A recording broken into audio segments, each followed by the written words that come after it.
Buenas tardes, ¿qué tal? Bueno, primero vamos a agradecer al Laboratorio Astra por darnos este espacio, por contribuir a este simposio Cuore. Les agradecemos a las autoridades del laboratorio por este pequeño simposio que vamos a hacer y vamos a presentar a los disertantes. A mi derecha, el doctor Guillermo Rosa Díez, que es jefe de nefrología del Hospital Italiano de Buenos Aires. Y a mi izquierda, el doctor Arturo Cajide, que ya todos ustedes conocen. Nuestra idea de hoy es hablar de los inhibidores a la SGLT2 en la insuficiencia cardíaca, con una visión de introducción, una visión nefrológica y una visión clínica cardiológica enfocada en las guías. Yo voy a empezar dando una visión de los ISGLT2, a ver si damos vuelta un poco en los trabajos de investigación y vemos las consistencias que tienen y lo identificamos y un poco diferimos o dimensionamos esto en relación a las otras drogas ya conocidas en la insuficiencia cardíaca. Por lo tanto, ¿qué es lo que tenemos que hacer? Los GLP-1 versus ISGLT2 para las hospitalizaciones para la insuficiencia cardíaca. Y fíjense acá, es simplemente un resumen de todos los trabajos con los inhibidores y con los GLP-1. Y fíjense que los inhibidores a la SGLT2 disminuyen la hospitalización por insuficiencia cardíaca en diferentes situaciones clínicas. Acá hay diferentes trabajos con diferentes poblaciones, algunos solo con enfermedad cardiovascular ya sostenida, los otros simplemente con factores de riesgo y algún porcentaje como enfermedad cardiovascular, y como se ve acá, todos estos inhibidores disminuyen relativamente el riesgo de hospitalización más que otras drogas, ¿no?, antidiabéticas, como está acá. Y fíjense que hay un trabajo, 300.000 pacientes en el mundo real, que también disminuyen las hospitalizaciones en el mismo grado y con la misma dirección que en los trabajos controlados. Lo otro es la comparación de los eventos en relación a las drogas utilizadas en insuficiencia cardíaca con fracción de eyección reducida. Y acá está la mortalidad por todas las causas, la hospitalización por insuficiencia cardíaca y el porcentaje de pacientes diabéticos en los principales trials. Si uno ve esto, uno puede decir algunas cosas. Fíjense, la primera diapositiva, a mi izquierda de la diapositiva, es la mortalidad por todas las causas. Y fíjense que la dapaglifosina reduce la mortalidad on top medication, o sea, cuando las otras drogas ya están tomadas por el paciente, hay un valor incremental en la mortalidad de la dapaglifosina en pacientes con fracción de eyección reducida. Ese fue el estudio DAPA-HEART-FAILURE. Y fíjense que este es un punto muy importante. Otros, la empaglifosina, también en la mortalidad dio en el límite, pero la dapaglifosina ha demostrado reducción de la mortalidad. Pero como demostró reducción de la mortalidad, las drogas, los inhibidores SGLT2 demostraron una reducción de las hospitalizaciones en insuficiencia cardíaca. Fíjense que ahí, en el gráfico del medio, uno ve la diferencia en la hospitalización por insuficiencia cardíaca. Y a la derecha, el porcentaje de pacientes diabéticos en los principales trials. Por lo tanto, si uno tiene que ver este mapa, uno dice, evidentemente los inhibidores de SGLT2 disminuyen la mortalidad y disminuyen la hospitalización por insuficiencia cardíaca. Y eso es consistente. Consistente significa que está por encima de las otras drogas, aún utilizando betabloqueantes, inhibidores de enzima convertidora, espironolactona, y en un porcentaje menor estos trabajos estuvieron utilizando los ARNI. Lo otro ¿es consistente los hallazgos de las ISGLT2 en la insuficiencia cardíaca con fracción de eyección reducida?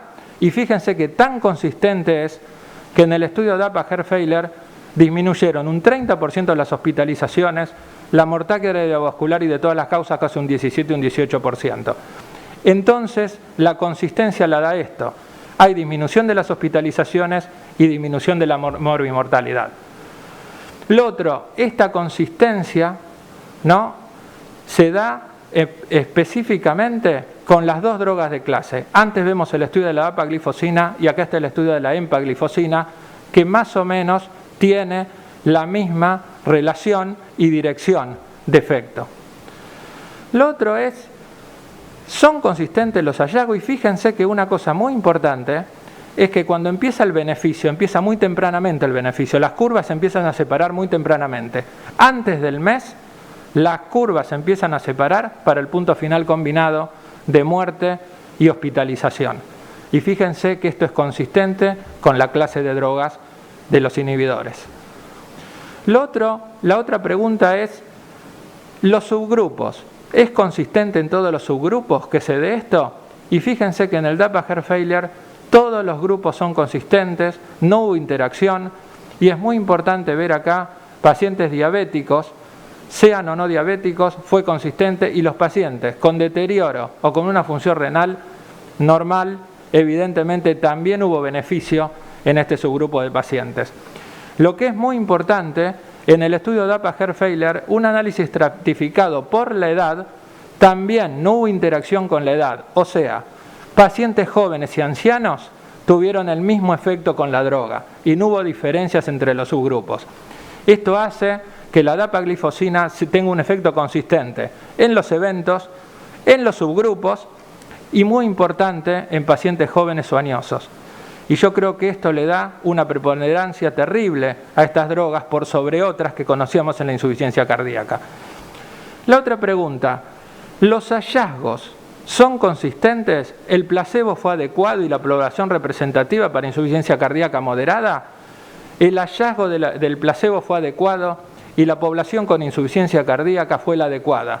Esa es una población de riesgo moderado de 9-10% anual, y los hallazgos evidentemente son el 20% de eventos combinados a los 18 meses y las poblaciones son muy similares, ¿no?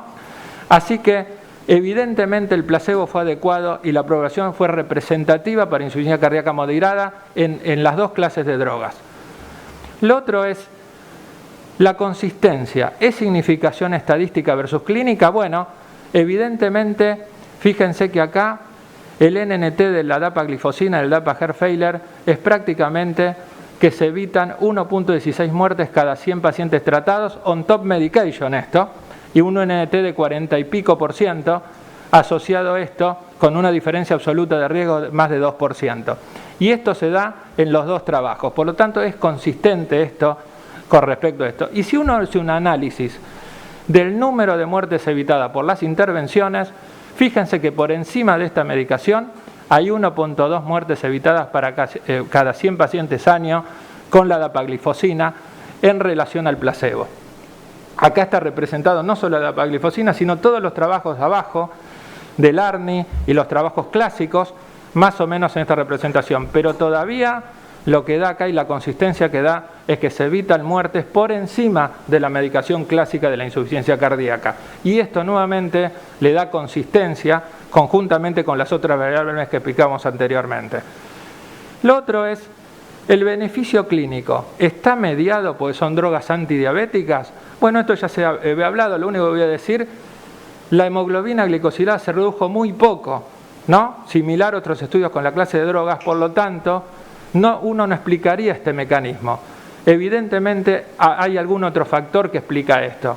Y si uno ve todos los trabajos asociados, no solamente con insuficiencia cardíaca hay otros, los pacientes no redujeron el peso de forma muy importante, sino fue leve a moderadamente, algo la albuminuria, muy poco la hemoglobina glicosilada, y el control de la presión también fue menor, pero no fue un hallazgo muy importante. O sea que evidentemente no solo en esto se explica el beneficio de las drogas, evidentemente hay algo multifactorial o algo asociado a las mismas, ¿no? Lo otro es, ¿qué pasó cuando uno dice la consistencia? Uno dice, bueno, pero las dosis del tratamiento habitual, ¿fueron targets o subóptimas? Bueno, este es un subestudio que dice el 52% y el 38% con antagonista a la aldosterona, prácticamente no llegaron a las dosis, llegaron a la dosis target. O sea que queda prácticamente un 50% que no llegó a la dosis target en general. Pero esto es la práctica diaria, lo vemos todos los días. Pero cuando se hace un subanálisis de esto, fue consistente en los subgrupos, aún sin haber llegado a la dosis target. Y fíjense acá que si bien esto es consistente, esto no es un análisis preespecificado, pero explica un poco que evidentemente la droga también en los subgrupos de pacientes tiene el mismo efecto. Lo otro es los pacientes. Los diuréticos en el seguimiento fueron estables entre los grupos o difirieron debido a que la droga genera ese efecto y en algún momento se habló de ese efecto más que otros. Menos del 5% hubo diferencia entre los tratamientos en el seguimiento entre placebo y la droga en el seguimiento y no basalmente, por lo tanto tampoco esto sería una diferencia que explique el efecto de la misma. Entonces, no hay una marcada reducción de la hemoglobina glicosilada. El efecto es similar en diabéticos y no diabéticos. La teoría del control glicémico acá no tiene tanta validez, no sé cuánta tiene, pero evidentemente pierde algo de validez. Su efecto no está intensificado por el uso de diuréticos y en algún grado se habló de incremento de hematocrito, pero no está descrito que el incremento de hematocrito favorezca el pronóstico en estudios previos. O sea que tampoco eso explicaría todo el beneficio de la droga. Lo otro es cuando uno ve la consistencia. Los efectos colaterales neutralizan el efecto del estudio, porque uno puede decir tiene un gran beneficio clínico, pero tiene muchos efectos adversos. Y sin embargo, fíjense que no hay diferencias en los dos estudios, en la fracción de eyección reducida entre uno y otro, en relación a los efectos adversos en general, si bien hay algunos específicos, ¿no?, de la droga, pero en general no hay efecto. O sea, no hay un exceso de eventos adversos de la droga versus placebo, ¿no? Lo otro es, hablábamos de reducida, nos ponemos sobre preservada. Y en la insuficiencia cardíaca con función preservada, hace poco, una de las drogas, empaglifosina, en el PRESERVE, dio para el punto combinado, pero específicamente el punto combinado fue conducido por las hospitalizaciones y no por la mortalidad. Como se ve acá, todas las drogas previas no tuvieron influencia sobre la mortalidad, prácticamente también el efecto fue nulo en la hospitalización, en cambio en esta droga, ¿no?, y esperando los resultados ahora de la empaglifosina en el mismo subgrupo de pacientes, ¿no?, la hospitalización fue significativamente diferente. Esto es lo que uno ve. Fíjense acá el punto combinado y el punto de hospitalización prácticamente similar, fue conducido por eso, y lo que uno tiene que ver acá, que pacientes con diabetes o por el nivel de fracción de eyección, hasta los pacientes que llegaron al 60%, el efecto fue en diabéticos y no diabéticos similar a la fracción de eyección reducida, ¿no? Una cosa más entre estos dos grupos, entre lo preservado y lo reducido. Primero, es la misma dosis. Segundo, las características de la población difieren en relación a cómo están las poblaciones. Las poblaciones preservadas tienen más hipertensión, más body mass index, mayor incidencia de fibrilación auricular y también, por supuesto, la fracción de eyección la duplica porque entraban pacientes por encima del 40%. Pero acá hay dos puntos importantes. Una sola dosis para los dos y el segundo punto importante, las comorbilidades, pero la explicación de esto es porque en la reducida prácticamente la mortalidad cardiovascular es la que lleva la mortalidad adelante y en la preservada la que lleva la mortalidad adelante hay más mortalidad global debido a las condiciones del paciente que tiene. Esto para discutirlo después, ¿no? Entonces esta es una cosa que uno tiene que ver en este tipo de trabajos. Lo otro y lo último, algunas especulaciones, 3 especulaciones. Glifosinas y la progresión a la prediabetes, de la prediabetes a la nueva diabetes. Las glifosinas en pacientes en prevención primaria y la progresión a la insuficiencia cardíaca. Y tercero, las glifosinas y la protección renal en el espectro continuo de la insuficiencia cardíaca. La primera, hay una tendencia, es especulativo, porque son subanálisis ad hoc, ¿no?, simplemente para ponerlo en la mesa.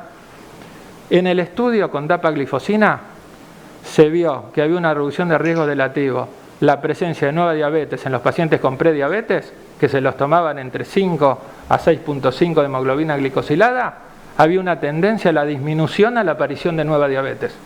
Y esto puede ser un punto a futuro para ver. Esta es la primera especulación. La segunda especulación, las glifosinas con múltiples factores de riesgo y la progresión a la insuficiencia cardíaca. Acá están esos dos estudios, está el estudio DECLARE, que lo vemos acá, con una reducción del 27% de hospitalización por ICC, pero no era el punto primario, el 60% con múltiples factores de riesgo, y hace una semana atrás un subestudio del estudio DECLARE lo que marca como hipótesis a futuro es que los pacientes en prevención primaria tuvieran una reducción en la hospitalización posterior a la insuficiencia cardíaca, 10.000 pacientes en el subgrupo de 10.000 pacientes con múltiples factores de riesgo. Entonces esto es especulativo, pero creo que va a venir en el futuro para que lo tengamos en cuenta. Y la tercera y la última, las glifosinas y la protección renal. Fracción de eyección reducida versus preservada. Y esto obviamente está el doctor Rosadíez, que seguramente lo vamos a discutir un poco. Lo que decían en el último Congreso Europeo era, había una disminución del punto final renal en los reducidos versus los preservados. Esto estaba en relación a la definición del punto final a la población, y algunos decían que si el efecto de la función renal no parece ser un punto delimitante en todo el espectro de insuficiencia cardíaca, en la reducción de las hospitalizaciones probablemente no tenga no sea un actor primordial en esto, pero lo vamos a discutir después. Por lo tanto, si uno tiene que decir algo, en todo el espectro de la insuficiencia cardíaca, los inhibidores SGLT2 redujeron las hospitalizaciones, la mortalidad obviamente en menos de 40% en eso, y se incorporó definitivamente todo el espectro de la insuficiencia cardíaca, y en todo el espectro de insuficiencia cardíaca las drogas que se utilizan es una más dentro del contexto que teníamos antes. Muchas gracias. Bueno, ahora le vamos a dar la palabra al doctor Guillermo Rosadíez, que es el jefe de nefrología del Hospital Itinerante de Buenos Aires, que nos va a hablar un poco del enfoque de los inhibidores en relación a la protección renal, y nos va a hablar también de las nuevas drogas para tratar la hipercalemia. Guillermo, muchas gracias. Hola, sí, muchas gracias. Bueno, mi tema referido justamente es insuficiencia cardíaca renal y hiperpotasemia. Particularmente en este caso, no como en otras charlas anteriores, no voy a hacer mucha referencia a los inhibidores del cotransportador de sodio glucosa tipo 2, y vamos a hacer una interesante observación con respecto al potasio y la hiperpotasemia en casos de pacientes con insuficiencia cardíaca. En primer lugar, justamente el título decía la visión renal, pero cada vez estamos hablando de visiones cardiorrenales o renocardíacas, ¿no? No en vano se habla de eventos, no se habla ya de eventos cardíacos mayores, sino eventos cardiorrenales mayores, en la forma de justamente analizar los set points de trabajos prospectivos. Y es así que hablamos en realidad también del síndrome cardiorreno-metabólico, donde está involucrado fundamentalmente también, entre otros mecanismos fisiopatológicos, la activación del sistema renina-angiotensina-aldosterona, y gran parte de estos tratamientos están enfocados en alguna forma en bloquear alguno de estos procesos.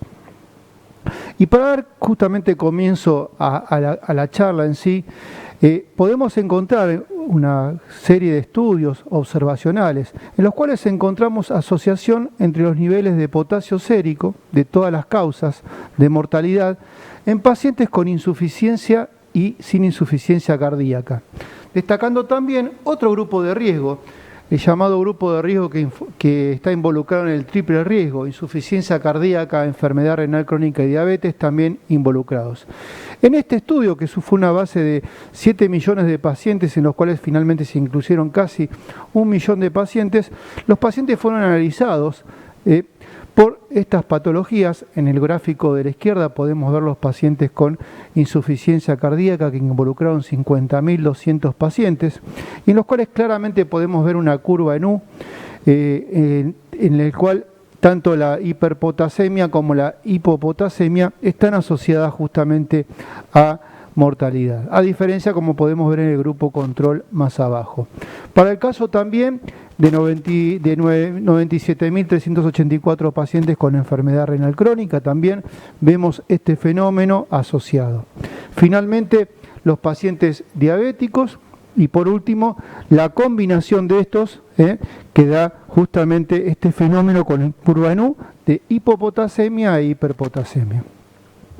Finalmente, con tener alguno de estos factores de riesgo, es decir, el triple riesgo, insuficiencia cardíaca, diabetes mellitus y enfermedad renal crónica, obviamente se asocia también a mayor mortalidad.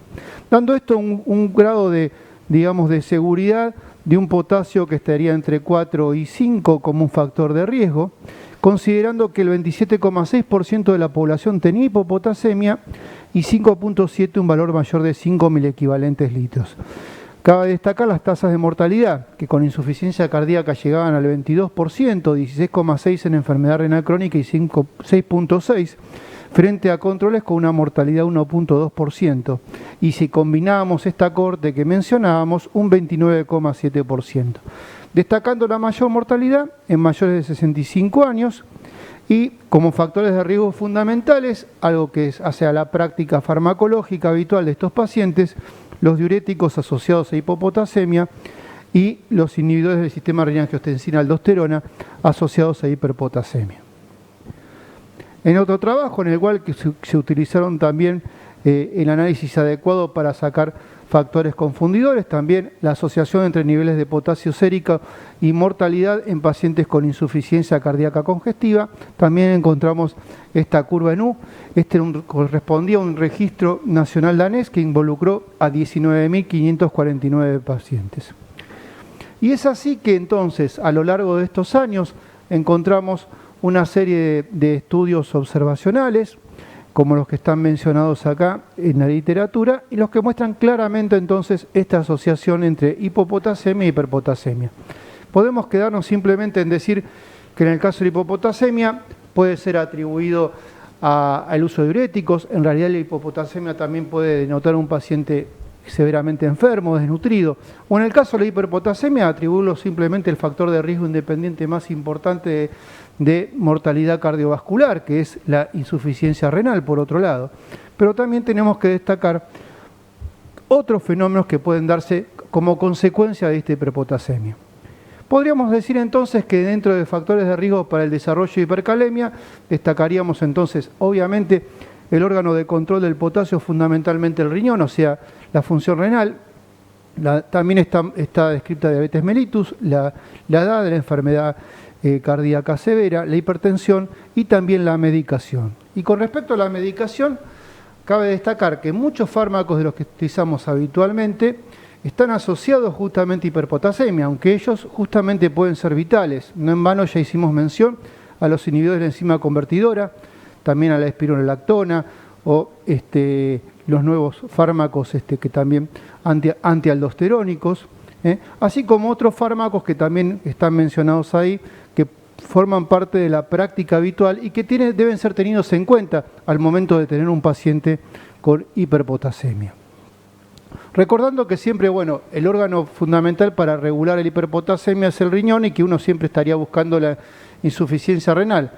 Pero recordando también que siempre tenemos que descartar la pseudohipercalemia como resultado de una mala muestra de sangre que puede llegar a la hemólisis, o también teniendo en cuenta no solamente la excreción renal, la disminución de la eliminación, sino también, como puede ser en un paciente con severa caída de filtrado, la eliminación intestinal, así como el desplazamiento transcelular que se pone en juego del intra al extracelular y viceversa, que te puede ver en situaciones como por ejemplo la insulinopenia del paciente diabético.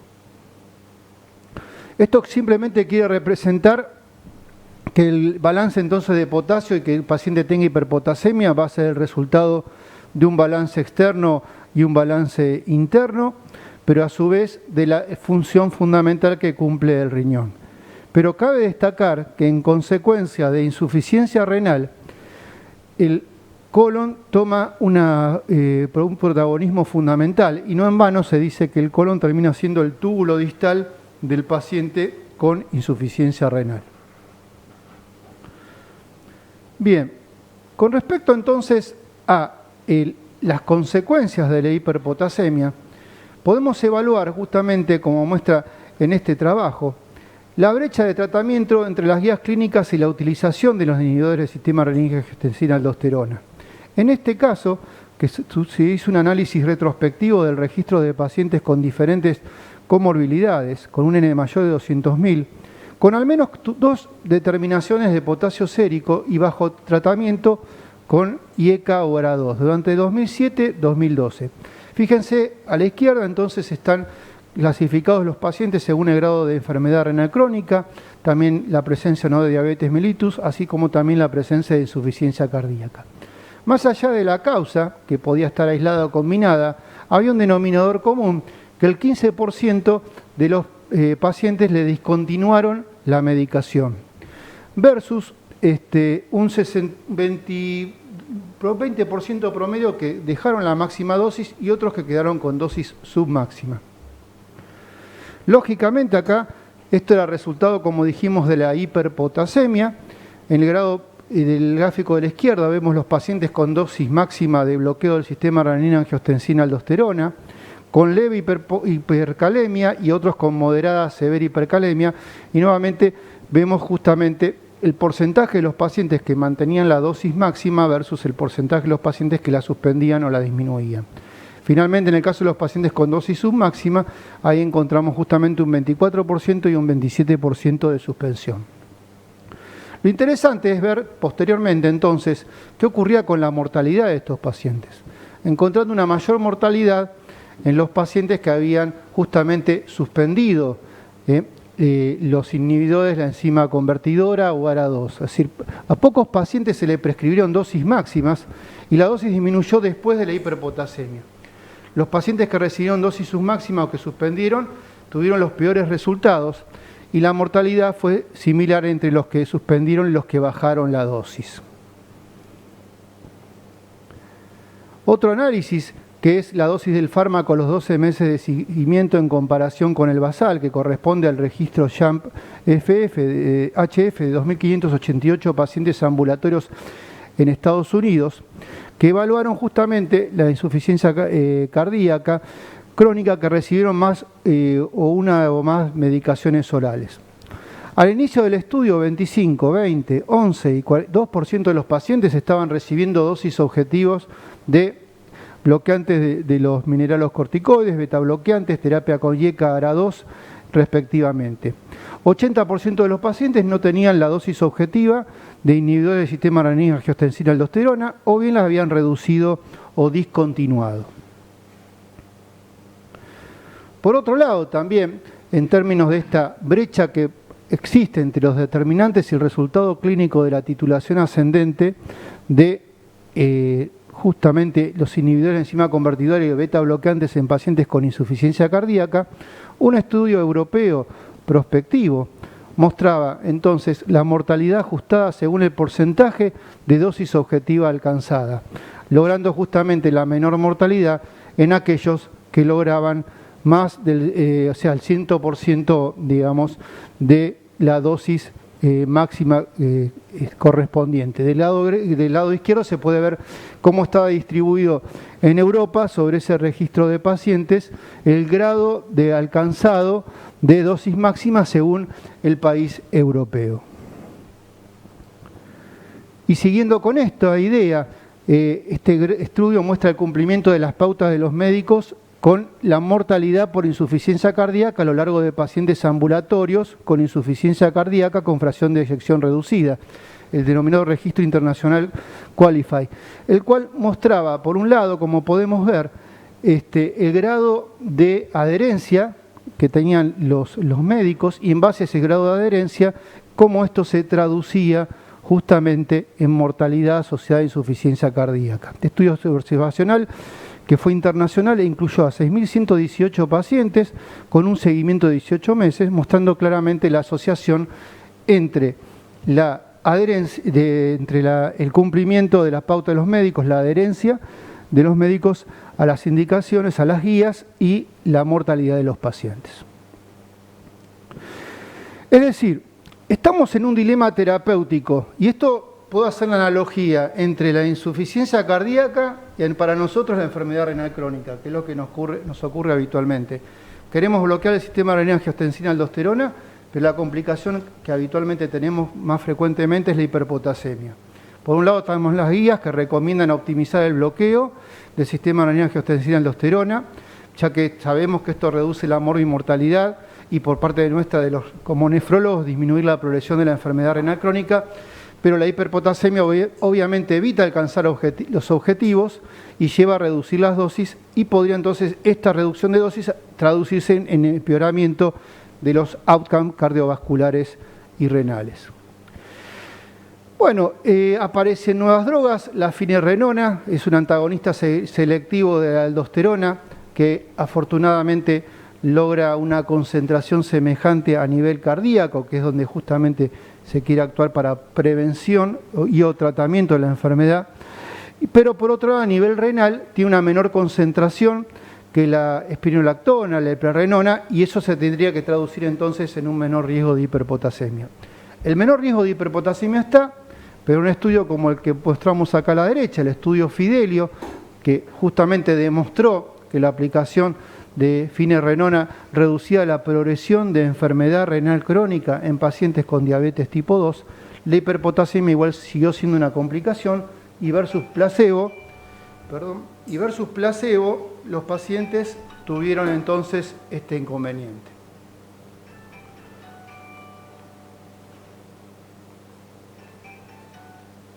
Bien. Por otro lado, es muy interesante, y ahí sí hago una única mención a los inhibidores del cotransportador sodio-glucosa tipo 2, y esto es un estudio secundario sobre el DAPA-HF que mostraba que el uso justamente de...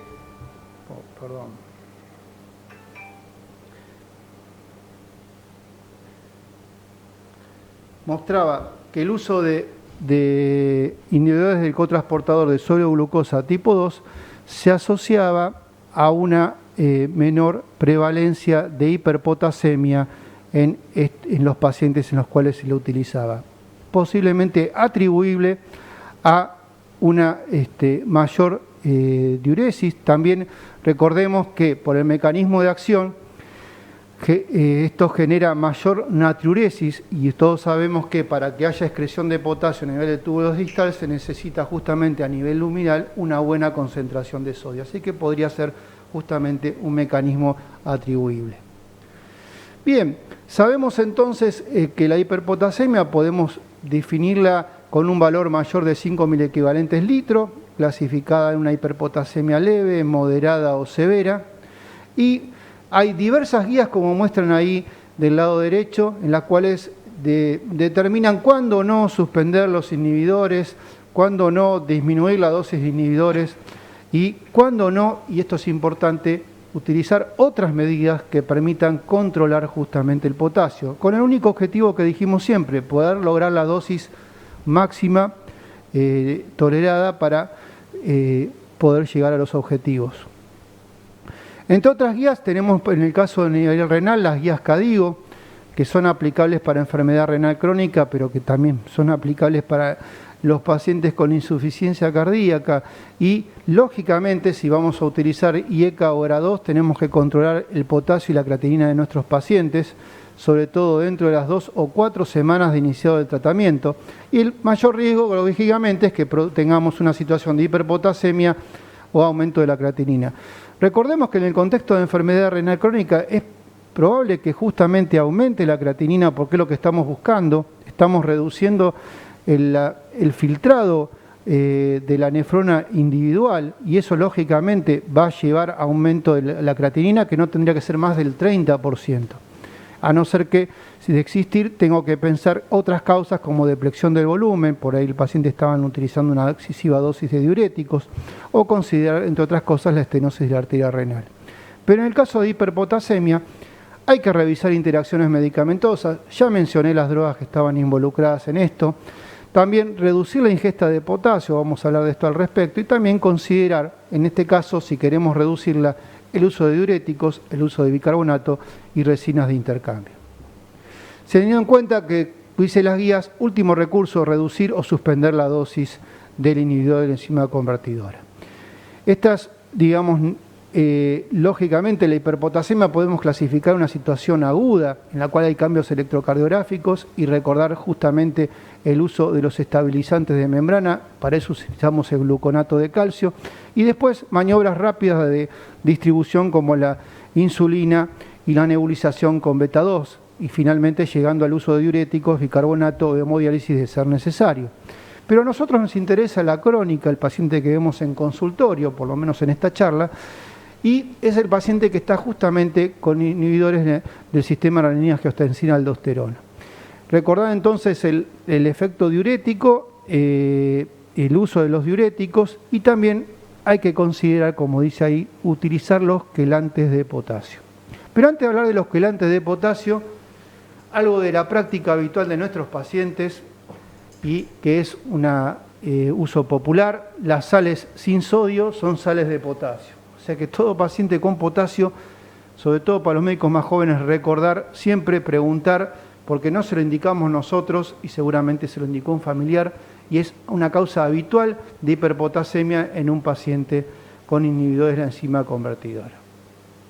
Bien, a situaciones como dijimos, hablar de la dieta baja en potasio, el uso de los diuréticos, ya hicimos mención al respecto, la discontinuación de la reducción de la dosis es lo que no quisiéramos llegar, entonces vamos a hablar ahora también de una arma farmacológica como pueden ser los quelantes de potasio.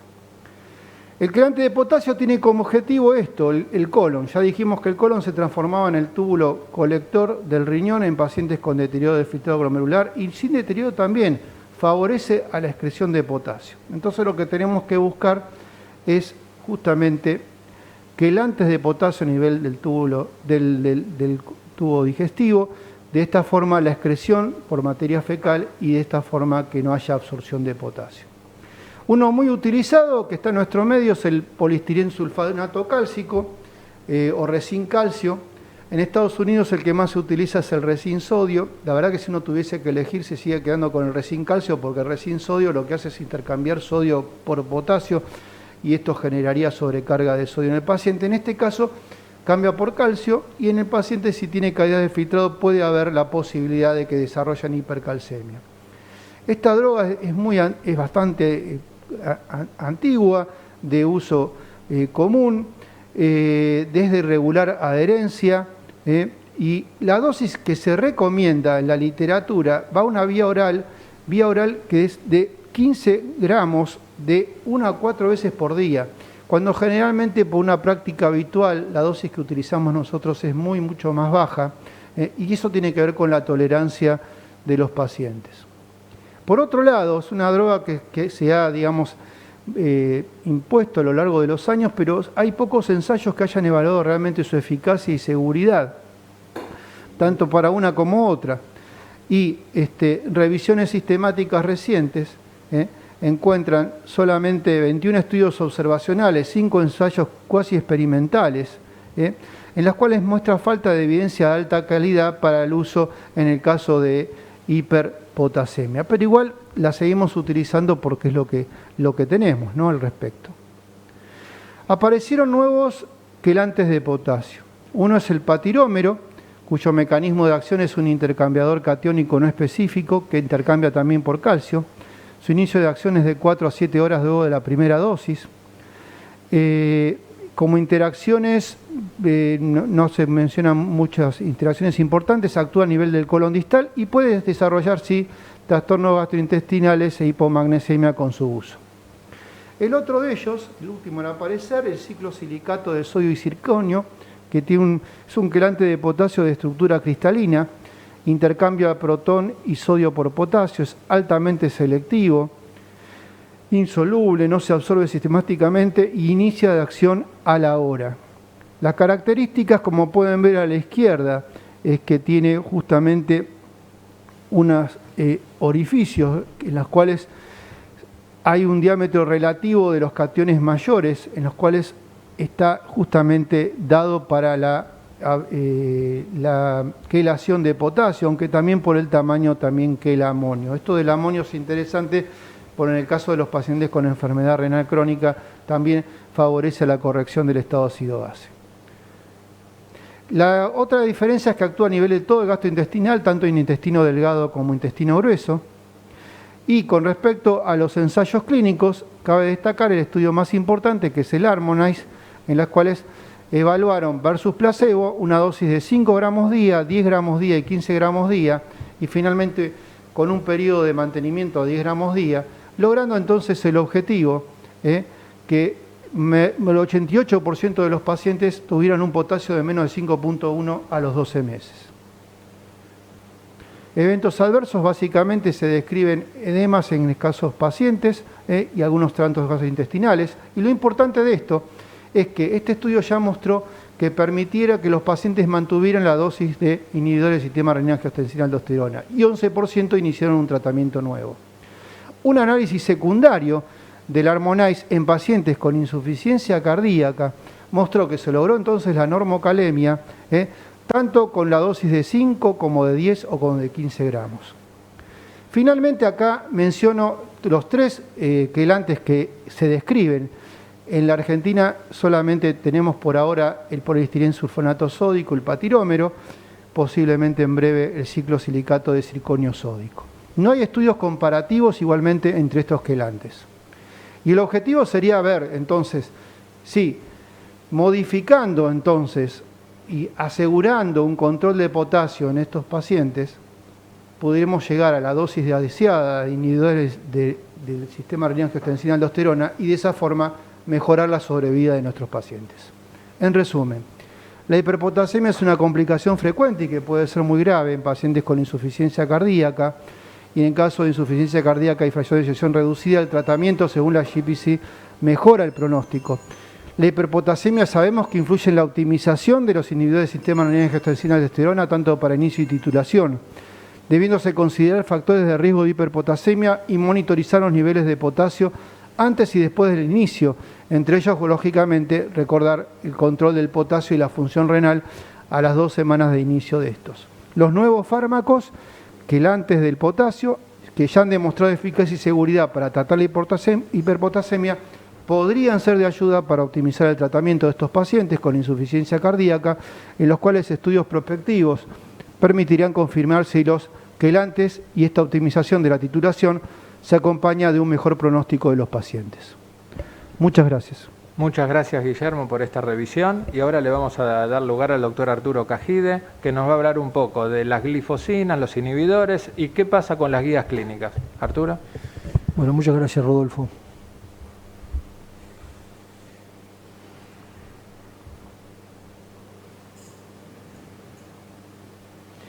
Bueno, un par de cosas que ya se comentaron. Este es el metaanálisis de los 2 estudios más importantes de los SGLT2 en insuficiencia cardíaca, el de la empaglifosina y el de la dapaglifosina.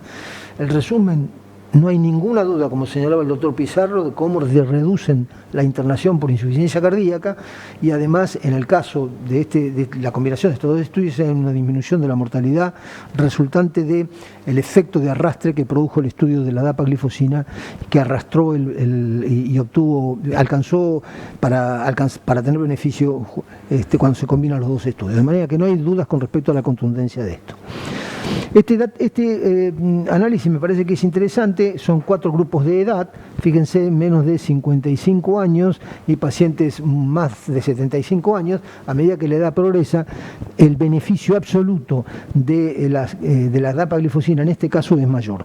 De manera que en pacientes añosos con mucha insuficiencia cardíaca es muy prevalente, el beneficio es claro y definido en ese grupo etario, y esto es un dato epidemiológicamente muy importante. El tercer tema es este estudio, que es el de la dapaglifosina en relación en pacientes con insuficiencia renal, donde un punto final combinado indicativo de la función renal mejoró en todos los niveles. Por lo tanto, no hay ninguna duda que cuando uno analiza este estudio puntualmente de insuficiencia renal y lo analiza en el contexto de los estudios de insuficiencia cardíaca en cuanto a su efecto renal, las glifosinas mejoran la función renal en pacientes con más de 30 mililitros de clínicas de creatinina. Ahora bien, dicho esto con respecto al impacto de los SGLT2, la pregunta es, bueno, ¿cómo tratamos la insuficiencia cardíaca? ¿Con qué drogas? ¿En qué orden? ¿Y en qué dosis? Este es un análisis de las Sociedades Americanas de Cardiología, donde dice, mire, ustedes tienen que usar usar el bloqueo neurohormonal del sistema renina-angiotensina-aldosterona y del sistema adrenérgico con beta bloqueantes, y después lo que está ahí abajo son distintos agregados, como por ejemplo los SGLT2, la espironolactona y otras alternativas. De manera que no se abre firmemente con respecto a esto, y pareciera que lo que está acá es primero bloqueo neurohormonal y en una segunda etapa otro tipo de alternativas. Sin embargo, cuando uno lo analiza un poquito más en detalle, el documento dice, mire, ustedes no hace falta que llegue a la dosis target del bloqueo renina-angiotensina o de los beta bloqueantes, y antes podría indicar antagonistas de los aldosterona. Y lo mismo ocurre con los SGLT2, es decir, que hay como un mensaje contradictorio diciendo primero bloqueo neuronal, después estas otras alternativas, pero al final dice, si no llega a las dosis, puede anticipar la indicación tanto de bloqueo de la aldosterona como los SGLT2. En mayo del 2021, mi posición con respecto a los SGLT2 eran: hay que indicarlos en la insuficiencia cardíaca con fracción reducida, en todo paciente, indicar bloqueo neuronal más. Si el enfermo es diabético, sistemáticamente SGLT2, y si el enfermo no es diabético, toda vez que nosotros creemos que el paciente puede ameritar el empleo de drogas diuréticas, ya sea por hipervolemia definida, ya sea por una recidiva de la insuficiencia cardíaca o en otra razón relacionada con la necesidad de mantener la volemia de ese paciente. Es decir, una indicación un poquito más restrictiva en el paciente no diabético y muy amplia en el paciente diabético. Esto era mayo del 2021. La pregunta es si a la luz de una serie de comunicaciones ahora deberíamos cambiar un poquito la indicación en este sentido. Estas son las guías de la Sociedad Europea de Cardiología. Ahora colocan las 4 drogas en el mismo nivel: bloqueo renina-angiotensina, beta bloqueantes, bloqueo de la aldosterona y los inhibidores SGLT2, absolutamente en la misma posición, es decir, con un nivel de evidencia y recomendación muy firme, en los cuales, como está ahí abajo, dicen tanto la dapaglifosina como la empaglifosina han demostrado ineluctablemente que reducen la internación por insuficiencia cardíaca, y la combinación de ambos también demostró que hay una disminución de la mortalización. Los diuréticos tipo fursemida deberían quedar indicados en una segunda condición. Por lo tanto, el tratamiento debería manejarse con 4 drogas. A la luz de este tipo de cuestionamientos, surgió un comentario de los doctores Packer y McMurray, en los cuales colocan a la izquierda, como ustedes ven, un escalonamiento de cómo hacíamos convencionalmente el tratamiento de estos enfermos. Primero bloqueo de renina-angiotensina, después beta bloqueantes, después bloqueo de la aldosterona, eventualmente la combinación con un inhibidor, con valsartán y el bloqueo de la neprilecina, y finalmente los inhibidores SGLT2, en un escalonamiento progresivo y continuo. ¿Qué dicen ellos? Con esto estamos perdiendo efectividad, con esto probablemente haya una cantidad de eventos que puedan ocurrir mientras hacemos este escalonamiento.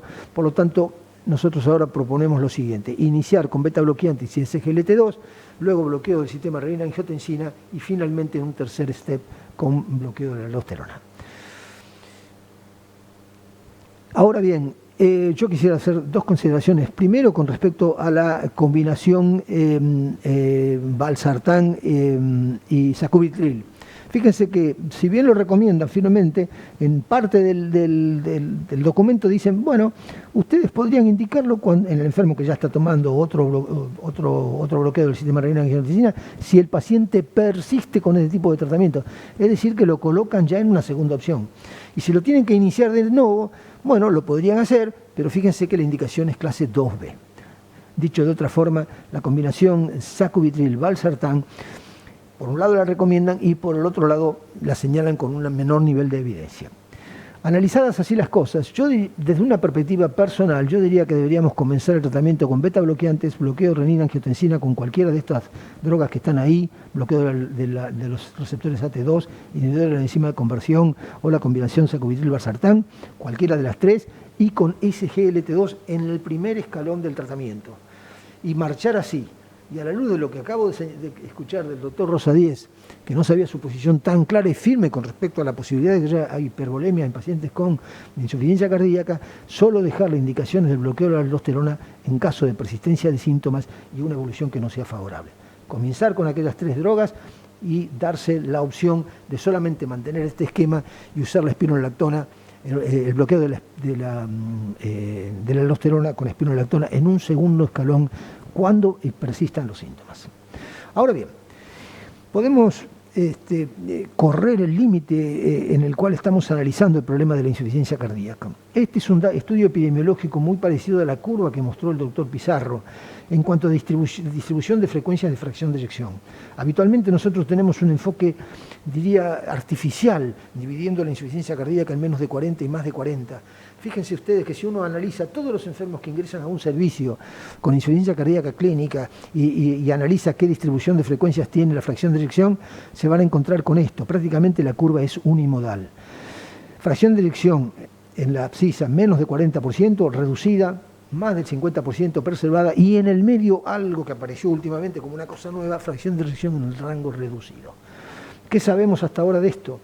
Que bloquea de la angiotensina, que el beta bloqueo, que el bloqueo de la aldosterona y los SGLT2 sirven en esta condición, menos de 40% de fracción de eyección con el escalonamiento que acabo de señalar antes. Fíjense que ahí decía entre 40 y 50, fracción de eyección en rango medio. Y fíjense lo que acaba de publicar las guías de la Sociedad Europea de Cardiología. Bueno, este nombre ha sido cambiado y de fracción de eyección en rango medio ahora lo llamamos mínimamente reducida. Parecía ser una cuestión estrictamente semántica.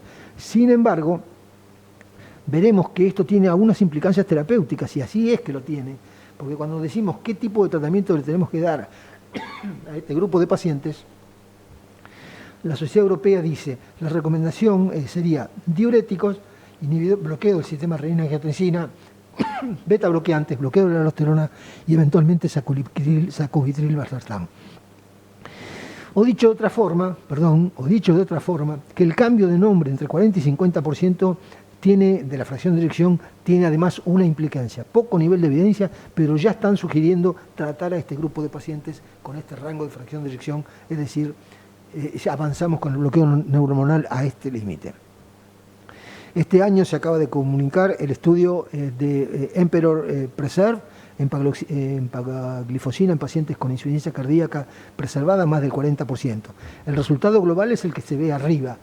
Cuando uno analiza en los pacientes con menos de 50%, fíjense que hay un beneficio clínico. De modo que no hay ninguna duda que el tratamiento con bloqueo neuronal y con SGLT2 a la luz de los estudios previos y a la luz de este último estudio que es el Emperor Preserve, se extiende ya a todo el marco de la falla de bomba hasta por lo menos 50% de fracción de eyección. La pregunta que sigue después es, ¿qué hacemos después del 50%? Muy bien, la guía de la sociedad dice, no tenemos nuevas recomendaciones en este caso. Ahora bien, ¿qué hacemos con un paciente si tiene hipertensión e insuficiencia cardíaca preservada? Le damos IECA o bloqueo de la angiotensina. Y si el paciente está hipervolemia, y le recomendamos los diuréticos y eventualmente la espironolactona. En segundo lugar, si el enfermo está muy rápido o tiene probabilidad potencial de tener un antiarrítmico, indicamos beta bloqueantes. Fíjense entonces ustedes que las estrategias que siguen, ya sea por otra razón, en los pacientes con falla cardíaca y fracción de eyección de más del 50%, terminan siendo las mismas drogas. Si comparamos ahora dos estudios, el Emperor Reduce y el Emperor Preserve, fíjense que la tasa de empleo en el grupo placebo de ambos estudios de los inhibidores renina-angiotensina fueron muy parecidos, 89 y 80. De bloqueadores del receptor de la aldosterona, 72, acá hay una pequeña diferencia, y 37, pero los betabloqueantes fueron lo mismo, casi 94 y 85. Un poquito menos de empleo en el grupo placebo del Emperor Preserve, del bloqueo neuronal, pero básicamente no hay una gran diferencia. Esto avala lo que decíamos antes, que terminamos utilizando el mismo tipo de drogas. Yendo ahora a analizar todavía un poquito más el Emperor, habíamos quedado en que había un efecto en pacientes con menos del 50%. Pues bien, también hay un efecto entre el 50 y el 60%. Todos los enfermos con menos de 60 se terminan beneficiando con este tipo de tratamiento y solamente después del 60% no existen beneficios. Dicho de otra manera, es muy claro que el bloqueo de la angiotensina, los beta bloqueantes, el bloqueo de la aldosterona y los SGLT2 están más firmemente ya con la posibilidad de ser indicados en los pacientes con menos del 50% y probablemente con menos del 60%. Queda por analizar en pacientes en un nivel más extremo, si me permiten el término, de fracción de eyección más del 60%, cuál va a ser la estrategia de tratamiento. Pues bien, Hay un estudio que debe confirmar los resultados del Emperor-Preserve, que es el DELIVER con dapaglifosina, que es un estudio que tiene las siguientes características: randomizado, doble ciego, insuficiencia cardíaca crónica en pacientes con más del 40% de fracción de eyección, con o sin diabetes, 10 miligramos de dapaglifosina en un grupo versus placebo. Lo interesante y novedoso de este estudio es que tiene un endpoint combinado: la población total y, en segundo lugar, el subgrupo con menos del 60% de fracción de eyección. Y esto hace que el resultado, que en el Emperor fue un análisis de subgrupo, en el Emperor Preserve fue un análisis de grupo, en el DELIVER con dapaglifosina va a ser un análisis con un punto final predeterminado y no el resultado de un análisis de subgrupo, y esto le da más potencia estadística. Se han randomizado ya 6.263 pacientes y los resultados de este estudio nos permitirán decir si realmente el límite o la frontera para tratar los pacientes con insuficiencia cardíaca se va extendiendo progresivamente a valores cada vez más elevados. Y por último, y ya termino, Rodolfo, si en esa misma curva de distribución de fracciones de eyección nosotros analizamos la prevalencia de comorbilidades, obtenemos esta curva que está ahí en color amarillo. A medida que la fracción de eyección en pacientes con insuficiencia cardíaca se incrementa, la prevalencia de comorbilidades se incrementa notablemente. Habitualmente nosotros decimos, miren, acá existen dos situaciones. Un paciente tiene insuficiencia cardíaca preservada y la tasa de prevalencia es muy alta, de comorbilidades es toda esta, y pensamos en términos de que una cosa se suma a la otra. Y en realidad deberíamos pensar que la activación hormonal y el hipoflujo empeora todas estas comorbilidades, pero que la comorbilidad vía activación inflamatoria, citoquinas o de estrés oxidativo empeora la función ventricular en este grupo de pacientes. O dicho de otra forma, hay un mecanismo de retroalimentación o feedback positivo, por lo cual es evidente que este tipo de pacientes, que va a ser cada vez más numeroso, deben ser atacados por un esquema multidisciplinario de atención. Muchas gracias. Muchísimas gracias, Arturo, por la revisión y la claridad. Nos quedan un par de minutos nomás. Hay algunas preguntas, un poco, no sé, Guillermo, ¿algún mensaje final de tu charla? No, el mensaje final es que, lógicamente, hay que controlar los niveles de potasio en todos los pacientes, particularmente considerar el paciente de riesgo que va a ser hiperpotasemia. Tengamos en cuenta el paciente anciano, diabético, con caída de filtrado, que no es un paciente que haya negarse el bloqueo del sistema de angiotensina aldosterona, pero que simplemente manejarse con la precaución adecuada y, bueno, la posibilidad en algún momento poder contar con mayores herramientas terapéuticas para el manejo de la hiperpotasemia, ¿no? Arturo, un mensaje final sobre las glifosinas en las guías. Me parece, Rodolfo, que las glifosinas tienen que ser descaracterizadas como drogas hipoglucemiantes y ubicadas en otra situación. Entraron como drogas para bajar la glucemia y así fue. Su efecto es muy pequeño y no tienen complicaciones de hipoglucemia, pero tienen un efecto, bajan 0,5 absoluto la tasa de hemoglobina glicosilada. Estas drogas ya no son drogas hipoglucemiantes, sino son drogas de primer nivel en cardiología. Perfecto, bueno, había un par de preguntas, una evidentemente especulativa que habla de la empaglifosina y el riesgo de desarrollar fibrilación auricular por su fenómeno antiinflamatorio. La verdad yo no tengo data, no sé, Arturo, sobre esto, si la empaglifosina tuviera algún efecto sobre esto, es una pregunta del público. Sí, me imagino que todo aquello que previene la internación por insuficiencia cardíaca va a prevenir también la complicación fibrilación auricular. Muy bien, y la última para Guillermo, que está acá. Las nuevas drogas para hipercalemia, ¿qué te parece cuál es su uso en el futuro? ¿Van a ser frecuentemente utilizadas? Sí, yo creo que van a ser frecuentemente utilizadas en la medida que podamos justamente optimizar y titular mejor el bloqueo del sistema de angiotensina aldosterona de nuestros pacientes. Por lo menos en enfermedad renal crónica, que es una limitación que tenemos, va a ser de muchísima utilidad. Y entiendo que también en insuficiencia cardíaca. Bueno, estamos en hora, le agradecemos a Astra, espero les haya servido toda esta revisión, les agradezco a mis colegas que hayan intervenido y buenas tardes y muchas gracias.